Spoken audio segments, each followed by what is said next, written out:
Welcome to Kicking It with Sensei, and today we're joined by the man, the legend, the Jet, Sensei Benny Urquidez.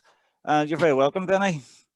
Yeah, And thank you much. It's nice and first talking with things you. first things first. Where did the nickname the Jet come from? Actually, you know what? There was this one gentleman called Donald Garcia, and I was fighting in New York at Madison Square Gardens. And this was point tournament, this and that. And he wanted to see me do jump kicking. That's what I was known for, a lot of jump Yeah. kicking. And so he said, "Hey, Benny, come on. Let me see you do some jump kicking. Let me see you fly. Come on, fly like the jet." And everybody, the whole audience kept on saying, because they wanted to see me jump. So everybody was chanting out, "Jet, jet, jet." And so Benny the Jet became, Became the thing. as it went on.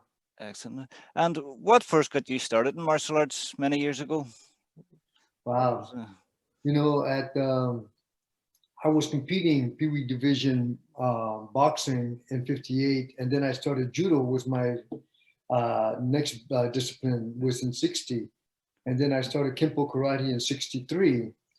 And from that point on, it kept on. Then I went from Kempo to Shotokan to Lima Lama to Taekwondo. I went. My brothers, first of all, there's 9 black belts in my family, and my oldest brother and some of my older brothers, they all like Shotokan. They like the Japanese style, real, solid kind of a system. Yeah. But I kind of like them both. I like the soft styles and the hard styles. So I started Kempo karate, and it was a lot of trapping with the hands and so forth. I kind of like that. And then when I went to Shotokan, I liked that too. So Yeah. I just started going from style to style. Each system had something different to offer. And Yeah. like Taekwondo, they had incredible legs. I loved it.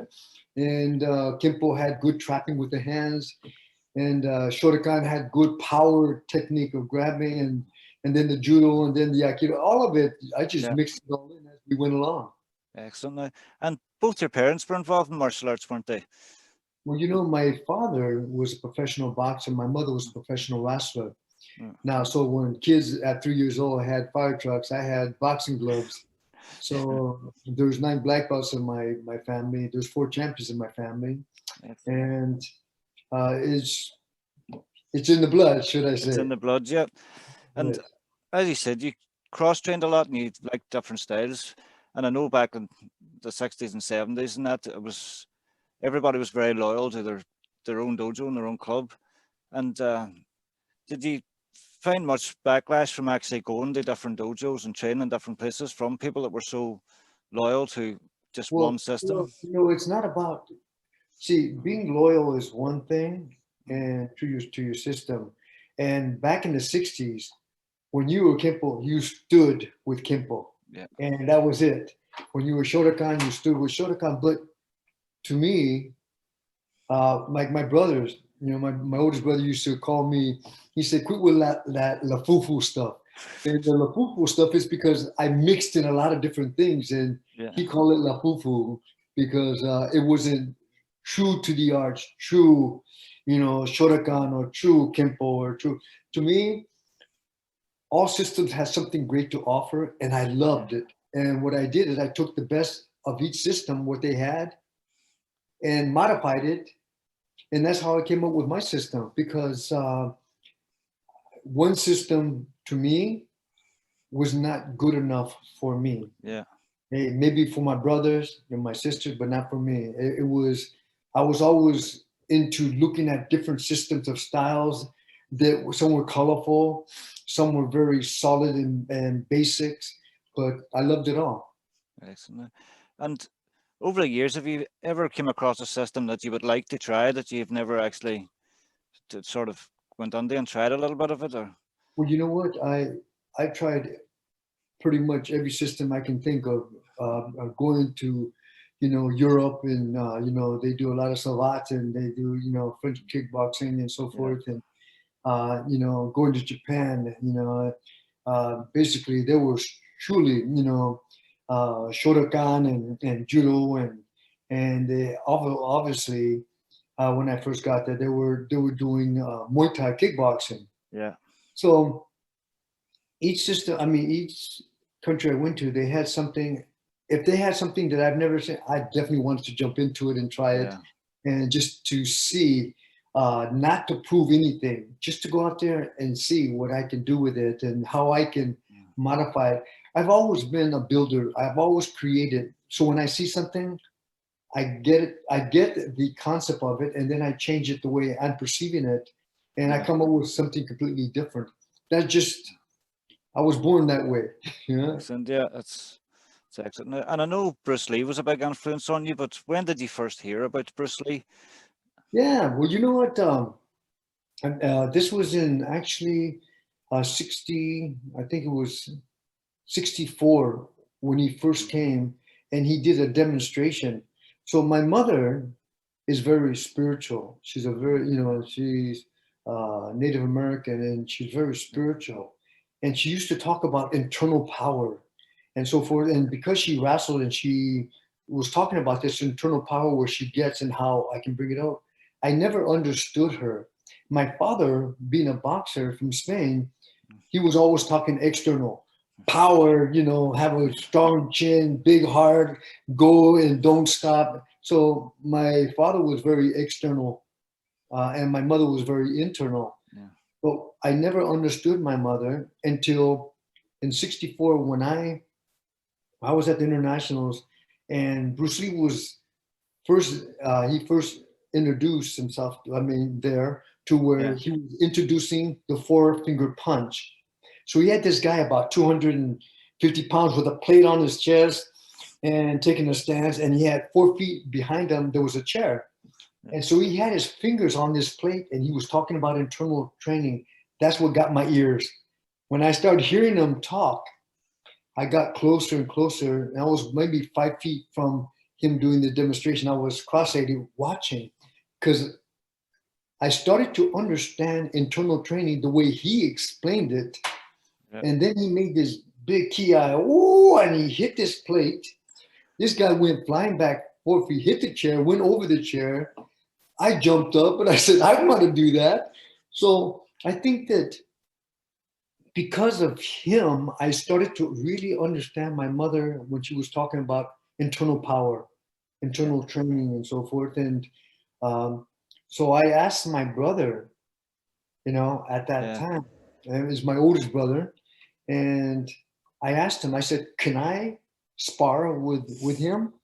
And that was talking about Bruce Lee. Can I Yeah. spar with him? And my brother said I didn't have enough experience. Excellent. So I said, okay. So I beat the tournament. And after I Yeah. beat the tournament, I took grand champion. I told him, now can I? He says, you don't have enough experience. So that's when I went traveling.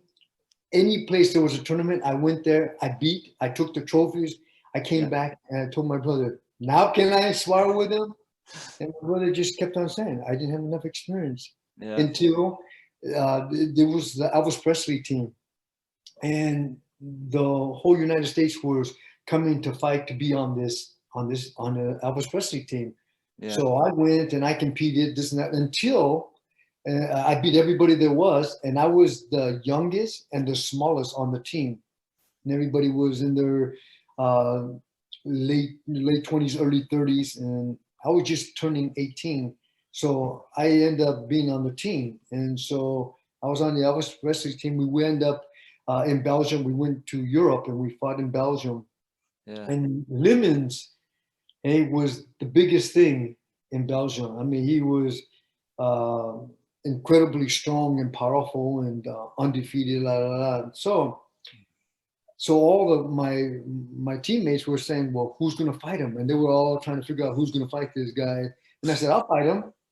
So they all looked at me and they said, "Okay, you fight him," because I guess they were thinking I'll be the sacrifice lamb. I'll go out there, let me beat me, and then they can beat the rest of the team. So I went out there and I beat Lemons. I mean, I went out there, my first kick, I was so excited. I dropped him. He went down and I didn't want it to end. So I ran over there. I rubbed his leg so so he could get back up. And everybody started laughing and stuff. But for me, I just didn't want it to end. And he Yeah. got back up. So I ended up beating him. And then from there we started traveling. We went to England, then we ended up in Germany. We ended up, so when we came back, I told my brother, now I won. Now I earned the right to spar with him. And he said, I don't have enough experience Yeah. after And we, all that. So yeah. truly, full contact karate came in. That was in 73. Yeah. And I went there was no rules, no weight divisions, no nothing. That's the full contact karate is what you call today the UFC. Yeah. Back then there was no rules, no weights, no nothing. And so I fought 7 times on Saturday, and then on Sunday I was supposed to fight 4 more, and a couple of guys didn't show, so I only fought 2. I fought Bernice White, who was the Marine champion, incredible, strong warrior, Yeah. incredible. So I fought him, and I beat him. And so my brother-in-law Blinky was fighting Dana Goodson, in six Yeah. foot three, 245 pounds. He's the favorite. So I told my brother, if you don't stop him, you're not going to win. He's the favorite. And besides, they don't want to see you and me fight. They want to see me, David and Goliath. They want to see Yeah. me fight this giant. So he went the distance and Dana won. So I fought Dana, and Dana was so tall, he thought that I was going to actually run from him. But what I did, I ran right at him, and I just started swinging like a crazy person, and he couldn't get me off his chest. But picking up 250-pound person over my head and dropping them, and Yeah. because there was no rules, and I can drop my pinned them. Actually, I got to the point where I was getting tired. I spit my mouthpiece out. I bit him in the chest, palmed my face, and he got up and he said, "You bit me." And I had my teeth marks on his chest. And I just looked at him and laughed, and I said, "Hey, I'm getting tired." Yeah, But definitely no I ended rules. up stopping him. So I won.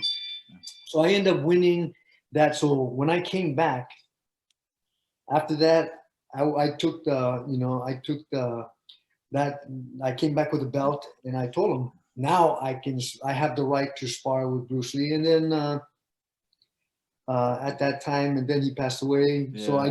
I never had a chance to spar with him, and not because I wanted to prove something, because I wanted to test my skills Yeah.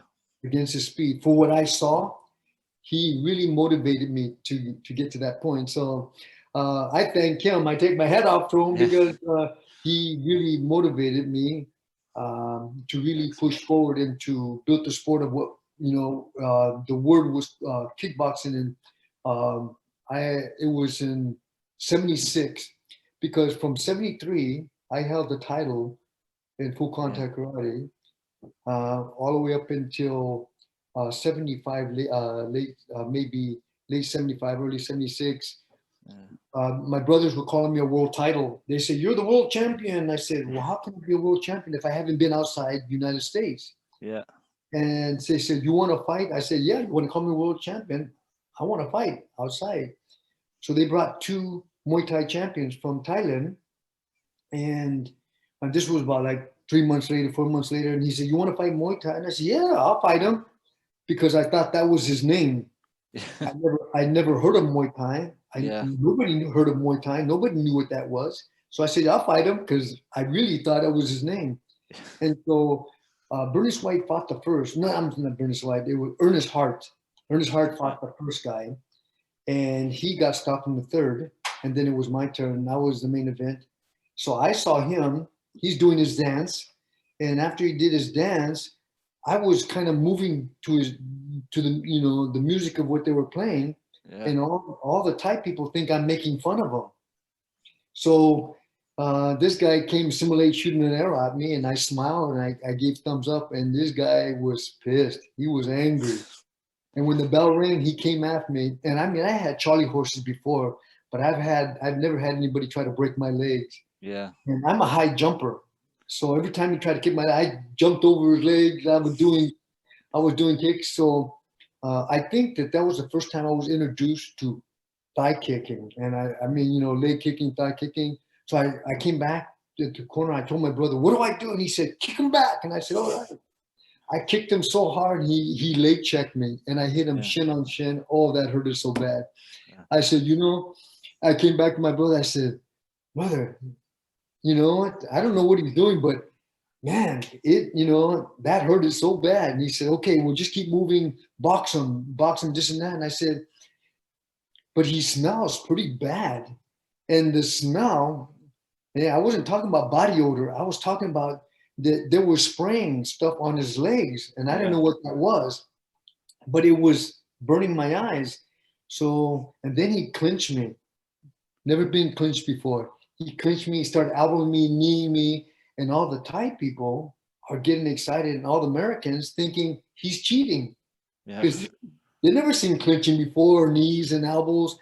So to me, I figured it's a street fight. All right, there's no rules then. If that's the way he wants to fight. So every time he clinched me, I grabbed him, picked him up, and I threw him. I'm a good judo man. I just threw him, and I mean, I threw him on his head. He got back up. He grabbed me again. I threw him again. So all the Thai people never seen that. Now they're pissed. Yeah. So by the time the ninth round came, the Thai people bet by who's going to win the round, not who's going to win the fight. They bet by round, not by the finishing of the match. They're saying if the Thai won, well, here was the problem. The referees, or should I say, the judges, was not scoring elbows and knees because they never seen it. So I was beating this guy left and right from kicking and punching and so forth, but the Thais were getting pissed because they wasn't counting points for this guy's elbows and knees, which nobody ever seen before. Yeah. And so, I mean, we did karate elbows and karate knees, but never in that kind of combat. Yeah. So it was something new to me and to everybody in Los Angeles. By then, it was a big riot that started, and it went like a wave all the way around. And so they stopped the fight, and that's when they heard about me in Japan. And so I got invited to Japan. And once I got there, they were wearing shorts, and they were upset because I wouldn't wear shorts. I said, I'm a martial artist. I wear gi pants. I don't wear shorts. And they said, you have to wear shorts. And I said, then I'm not fighting. I'm not going to fight. So they figured I was going to get knocked out anyway. They said, okay, wear your gi bottoms. So I put gi bottoms on, and they picked up my gi bottoms just to see if I had anything underneath them. I said, just legs. So I ended up beating Suzuki. He was the first one. I ended up beating him, and they couldn't believe that this American just beat the champion. So Okao came out. He was undefeated. He came out of retirement just to fight me. I don't know what, if it was, the Japanese did not accept American taking their title. So they brought this, and I ended up going back 3 months later and end up fighting, Okao. And I tell you, my brother kept on saying, because I didn't see him in the weigh-ins. And so when I saw him in the ring, and I told my brother, this guy is not 142 pounds. I said, maybe one of his legs is 142 pounds. But I said, this guy has some legs on him. I said, I thought I had big legs. Yeah. This guy has some legs on him. I said, okay. And my brother said, well, he didn't come into the weigh-in, so you want to fight? I said, yeah, I'm here. Let's go. So I ended up fighting him. I stopped him in the fourth. And the rest is history. So from that point on, the word kickboxing, I started taking it around the world, introducing the world to kickboxing. Excellent. Instead of Muay Thai. Excellent. And I know you ended up in Hong Kong too, working with Jackie Chan on Wales. How did that come about? Well, Jackie Chan heard about me in Japan when I beat these two champions. And Jackie was looking for something new, something different that he's normally hasn't done. And he wanted to bring something new to the screen. So he figured if he takes me, I'm a champion and a real fighter. He said, I can make this real. And he was willing to. So I got an invitation to go over there to do this movie with him. So I got introduced, and he didn't speak he spoke very little English. And so his interpreter saying, uh, do you know how to do movies? And I said, like what? And he said, well, Jackie wants to see you kick the bag. So he had about 20 stunt guys. And so this one stunt guy put up a bag. And I said, what do you want from me? And he says, Jackie wants you to kick it. And I said, hard? He said, yeah. So I kicked it so hard that I knocked the air out of this guy with the power shot. I knocked his air out. And Jackie just looked at me and put thumbs up and goes, and so then Jackie he went in a hallway, maybe 4 feet, and he did round up flip flop all the way down. And then he goes to me, and I said, okay. I said, I can do gymnastics. It's not like that's what I do, but okay, I can do it. So I did round up, flip flop, flip flop. I crashed into the walls and stuff, and I looked at him, and he gives me thumbs up. So he does technique, and then he points down like, okay, let me see you do some technique. And once I did it, then he got to the point where I can see his eyes growing really big. And then he would sit next to me so he can practice English with me. Yeah. So I started working little correction here and there in English and so forth, and how to say certain things. And then we took off and we hit it. We became very good friends. We went to Spain. We went right to Spain, and ever since then we became very good friends. And but he really wanted the realness. I told him, and when he hit me, he had golf gloves on, and when he hit me full blast because he knew I can take it. So every time he hit me, my face would start to swell. So, and in between takes, I would put ice on it. But I knew I couldn't hit him in the face, but I hit him in the body. I had no problem hitting him in the body. And I knocked his out. He got up and he would give me thumbs up. And all the stunt guys would get mad. They would get mad at me because I was hitting them hard. I said, well, man, he's hitting me in the face and my face is swelling, but nobody gets mad about that. Yeah. So, but he respected. And I really believe if he really wanted to fight, he would be excellent as a fighter for real. Yeah. But Definitely. he wanted this film to be real. And I said, okay. I said, as far as picture fighting, I can do that too. I have excellent control. And that's what he loved about me. And he did a couple of mistakes, and he was supposed to bob this way, and he came back, and I just stopped 2 inches from his face, and he looked at me, goes, "Oh, like thank you very much," because he knew I had. At the time, he didn't know, but when I was able to stop at 2 inches from his face, he knew I had good control. Yeah. And to the body, I had no problem hitting him to the body. So we had that kind of rapport. We understood each other very well. Yeah. Excellent. And I've had a lot of martial artists on the podcast, but I've never actually been able to ask him about a fight to the death. But I heard that you have been in that situation. And how did that come about? And can you tell us a wee bit more about that? It's a strange subject to talk about. Yeah. But to me, back in the days, when you go to a third world country, there is no rules. Okay? There is no rule. You go in there and introducing WKA rules to them, and they go, yeah, yeah, yeah. But when it comes to the fight, there's no rules. I mean, you go in there and the last man standing. So when I was in Hong Kong, I was doing an interview, and somebody from the audience jumped up and he started screaming in Chinese to the host, and the host told me, he said that you're not a real fighter, you're an actor, and he challenged me to the death. Yeah. And I said, and when he told me that, I said, I heard it, but I didn't really hear it. Yeah. And I said, well, that's what I do for a living. I fight for a living, for real. So he told the guy that was challenging me that I'm a professional fighter, I'm a champion.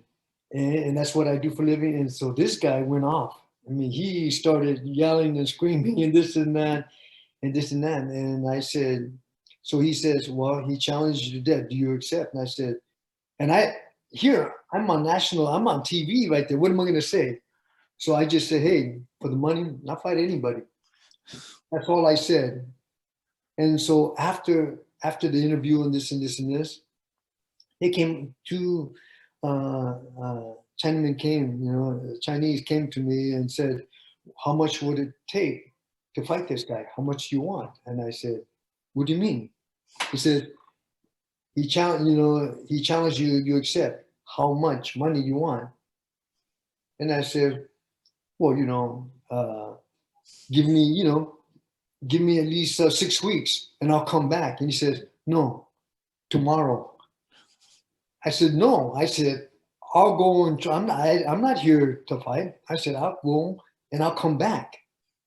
And he said, how much do you want? And he says, so in my mind, I'm thinking an exhibition. That's what I'm thinking. But so, and I just blurted it out, just blurted out some numbers. I just blurted out some numbers. I want this and this and that. I said, you know what, come back and I'll tell you what I want. I have to think about this. Yeah. And so they left. I went and I was in a big, beautiful, I was on the Kowloon side, big, beautiful hotels and stuff like that. So I figured, I walked by this shop, beautiful fur. I mean, I said, I'll fix these guys. And so they came back.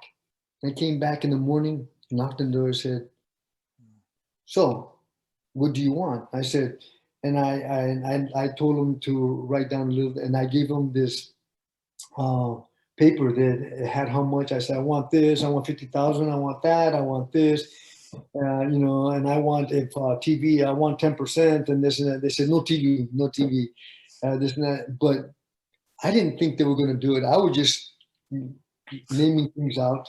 And they actually came back and gave me what I asked for. And I said, okay. So Winifred says, we go. And so I said, well, come back in an hour. So I went to the store and I bought some hand wraps. I bought some gauze. I bought some tape. I bought a mouthpiece. I didn't go there to fight. But I'm still thinking exhibition. Yeah. That's what I was thinking, exhibition. That's how I'm going to do. And so as far as I was concerned, I'm doing an exhibition. So they come for me. And I ended up buying, some mouthpiece hand wraps. I bought some pants and stuff like that because I didn't have anything. And then they come pick me up and they're driving and we go underneath. And we're in the Kowloon side. Now we're going to the Hong Kong side, go underneath the bridge, under the water, and we go into and I said, well, where is this place? So I'm trying to make conversation of where we're going, what's happening. And he's saying, yeah. Okay, no problem. I said, no, I'm saying, where are we going? And they actually, either they didn't understand me or they didn't want to tell me. Yeah. And so we go up in the mountains. And I'm thinking, where the heck are we going? And we stop and I see this building. But I'm looking like, where's all the cars? Where's all the cars at? I don't see no cars. But I see this big guy standing in the door. I said, okay. So I'm thinking, okay, well, if I'm going to do an exhibition, there's no people here and this and that. So, but they opened the door. I go in there and it was in a 45-degree angle filled with people all the way around. In a circle, like a huge cage, but it wasn't, and in the center, it was a square. Hey, about 5 feet. I said, so I'm trying to make conversation saying, all right, where's my dressing room? Am I going to share my dressing room with somebody or what? They said, okay, come. And they put me in this like a closet, man. It was a small little space. So I figured, hey, I gave me my money, this and that. I'm just going to do demonstration. I don't care. So I said, is doctors coming? I was trying to tell him, is there going to be doctors to check my hands? Are they going to be weigh in? Are they going to be, and they said, and he just goes, no, no, no, no. So I figured, forget about it. I just take my own hands. I figure if there's no doctors, I'll just take my hands. I'm going to do the exhibition anyway. And after that, we go out. And after I get out, there's this door, 4-foot door, and it opens up, and this guy is on the other side. And there's, I think his corner man is with a towel blowing air on him like this, and his back's toward me. So I go there, and so I tell the guy, do I have a corner man, or who's going to give me water, or how many rounds? And he goes, yeah, yeah, yeah, yeah, okay. And I said, oh, forget about it. I said, in that case, I'm just going to go and do. So on this, it was like a eerie horn, that kind of a weird, strange horn. And this guy turns around, he puts his hands up to the death. Now, I heard it, but it didn't make sense to me. It's just, okay, this is something, I thought something he says or something he does. So this guy comes at me, and my adrenaline is going, but I'm having a good time. So I'm doing almost like the Muhammad Ali shuffle. I'm shuffling and showboating. To me, it's an exhibition. I'm just showboating. And this guy comes at me. I moved away. My first roundhouse kick, I kicked him right, and his eyes exploded up. I broke something, and he couldn't see out of one eye, and it was a big knot. And I told the referee, look at his eye. So I thought that was going to be it. It's over with. Yeah. And so this guy kept on coming at me, and I'm thinking, so I'm moving. So I said, okay. So I just jabbed, and I'm still thinking exhibition. So the horn went, the guy, his corner man jumps over and grabs him, takes him to the corner, just now looking at his eye. And so I go back. I don't know which side. I just go on the opposite side of him, and I'm right there, and somebody taps me, and I look, honest to God, he hands a beer, and I look at him, I said, it's okay. And so it went, and this guy turned around, his eye was, he couldn't even see out of one eye, and I just kept on telling the referee, hey, this guy, he can't see. Yeah. And he just kept on saying like this, but he never spoke English, so I didn't understand what he was telling me. So I just figured I went back out there, and this guy really tried to, you can see he's really coming after me as I moved. So all of a sudden, my adrenaline started going, because when the horn went off, he came, turned around to the death, and he came at me. Yeah. I heard him clearly, and then my heart started pumping. So I started moving around, and I wasn't showboating as much. Yeah. Now I started hitting them front kicks, right? And I just went, and he grabbed me to clinch me, and I put my head under it, and I locked his arm, and I hit his ribs, and I heard it crack. I heard his ribs crack, and I was just hitting that same rib, and he went down. He went down. Yeah. And so I backed away, and the audience are screaming. I don't know what they're saying. So I'm telling the referee, it's done. He can't get up. He can't see me. It's done. And this guy got back up again. And he says again, to the death. By then, I heard him crystal clear, and my heart started pumping, and I chased him. I just started swinging and kicking and this and that, and to the point where he was down. I was over him, looking at him. Okay? And, it's like, that's it. And I moved away. And so now I'm dancing and this and that, putting my hands up, this and that, because it's an exhibition. In my mind still. It's an exhibition. So I'm just showboating after these guys down, and they started throwing things. And I said, oh, man. They grabbed me, took me out, and locked me in this closet that they had me in. They took me out, took me right, right to the hotel and put my stuff in there and took me to the airport. Yeah. And I thought, what just happened? What was that all about? And all I know is I had the fur coat, I had money, and I'm thinking to myself, I'm going over my head, what just happened? It was just that fast. Yeah. So when I got home, I told my wife, she picked me up at the airport, and I told her, she said, "Where'd you get that?" And I said, "This is for you." And I showed her the fur coat and this and that. She said, "Where'd you get it?" So I told her. She never wore it. She just got rid of it and so forth. And Yeah. so that was kind of an understanding. When I go to a third world country, Yeah. I realized back in the 70s there is no rules. There is no rules. I realized back then it was that country against this country. Yeah. I was fighting against opponent. I didn't think about American, fighting against another country.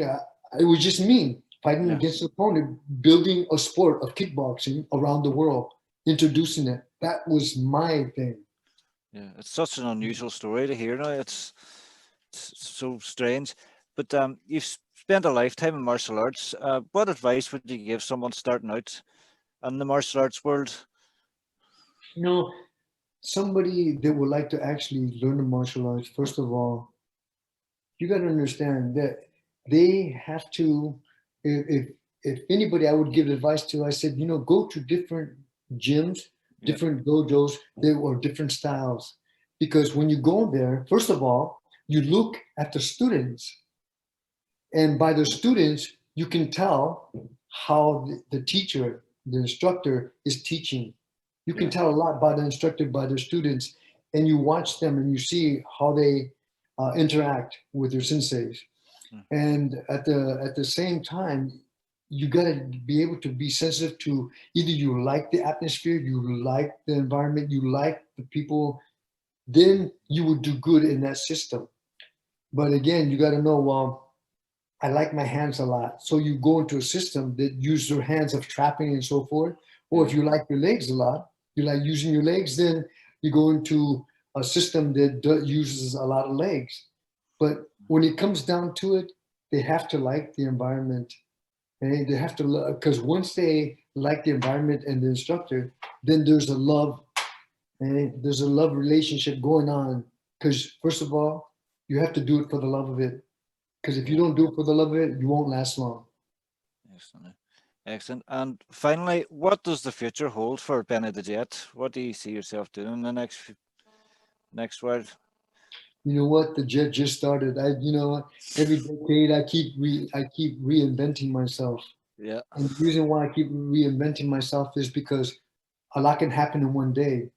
So within that decade, hey, things change.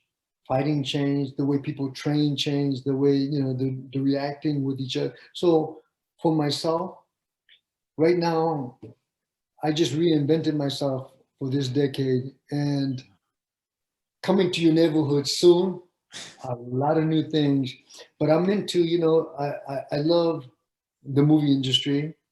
Yeah. Whether I'm in front of the camera or behind the camera, I love it both ways. Because since I was 14, I always thought I was a better teacher than a fighter. Yeah. Even though I can fight, I was blessed to be able to fight. But I Yeah. love teaching. To this day, I still love teaching. And I think that from this point on, of everything that I'm doing, creating, this it's about teaching somebody to bring their skills, their levels, because we all come on a journey trying to find ourselves, trying to find the best of ours.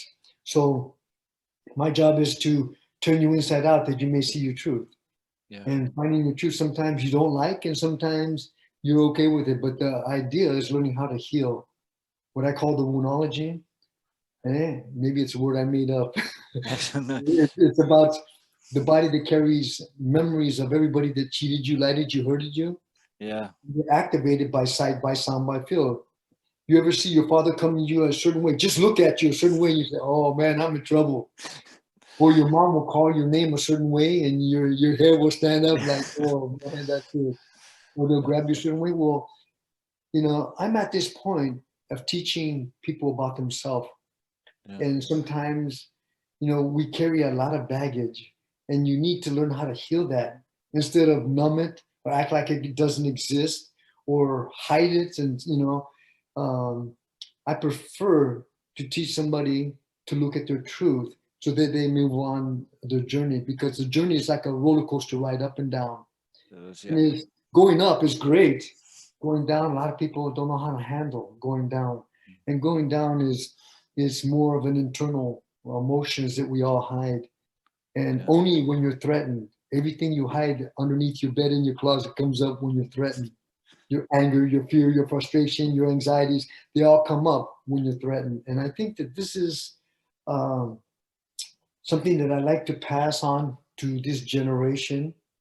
If anything that I can give to this generation, I would give them that kind of wisdom of understanding about themselves, the purpose Yeah. and reason why they exist, why they're here, what they're doing, and so forth. So I think that the journey, is not a long journey, and it seems long, but again, to me, time doesn't exist.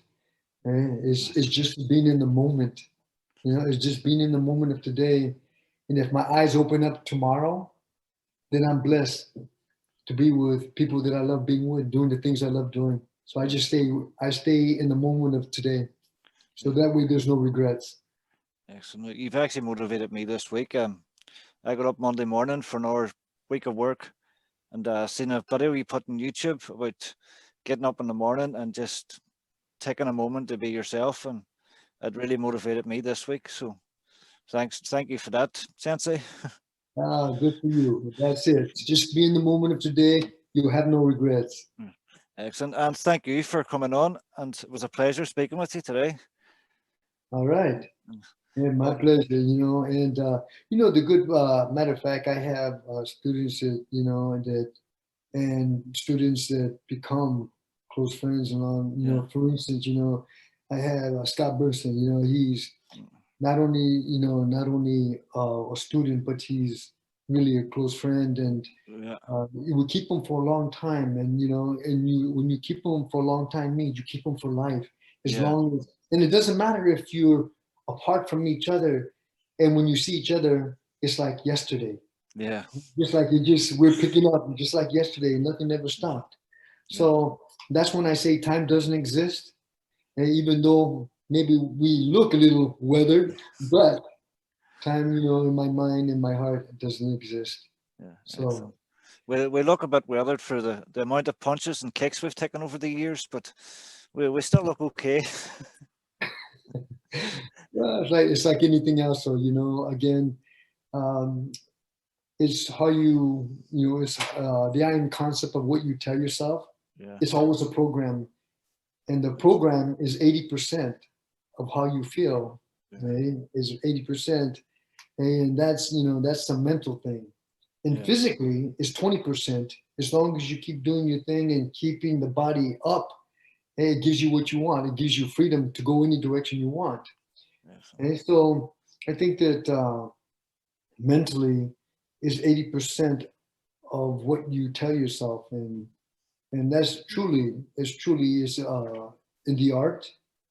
Really, that's what it does offer you. So anybody that wants to go into the art, just make sure that you love whatever that system is that you're going with, that you love doing it. Otherwise, if you do it for your mother, brother, sisters, aunts, and uncles, it's all for the wrong reason. It's Yeah, got to be, you got to do it for the love of it. So excellent. that's where the art takes you. That's it. Yeah, and thank you again, Benny. It was a pleasure and an honor to have you on. I'll see you when I And see you. we'll see you in the scene.